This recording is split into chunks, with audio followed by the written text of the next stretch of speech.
পয়সা দিয়ে কেনার ক্যাপাসিটি আমার এই জন্য কারণ নাই, আল্লাহর অসীম রহমতে আমার পরিবারকে আল্লাহ ছোট লোক বানান না এবং গরিব বানান না।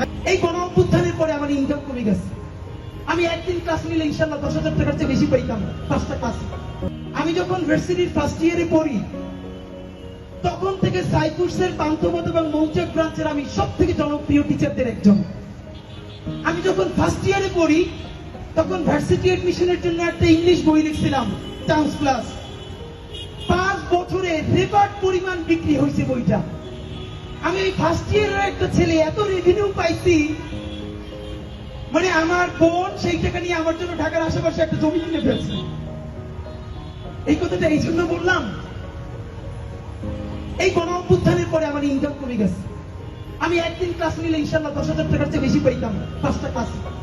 আমি আইএলটিএস এর যে প্রাইভেট ব্যাচ পড়াইতাম, স্পেশাল ব্যাচ শুধু রিডিং এর, সেখান থেকে অনেক বেশি ইনকাম হইতো।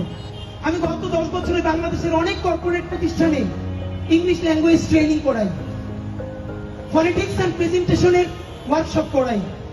বাংলাদেশে এবং বিদেশে হাজার হাজার শিক্ষার্থী আছে আমার, যাদেরকে গত 10 বছর ধরে আমি ট্রেন আপ করাইছি। এই কথাটা এই জন্য বললাম, পয়সা দিয়ে কেনার ক্যাপাসিটি আমার এই জন্য কারণ নাই, আল্লাহর অসীম রহমতে আমার পরিবারকে আল্লাহ ছোট লোক বানান না এবং গরিব বানান না। আমি গরিবটাকে বৈষম্যমূলক অর্থে বলছি না। আল্লাহ রাসূল নিজে পর্যন্ত চরম দারিদ্র থেকে মুক্তি চেয়েছেন।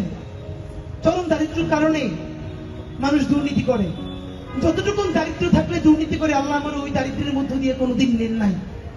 আপনারা দোয়া কইরেন আল্লাহ যেন আমারে ওই পরিমাণ দারিদ্র অথবা দুনিয়ায় আল্লাহ ছাড়া কোনোদিন কারো কাছে মুখাপেক্ষী না করে।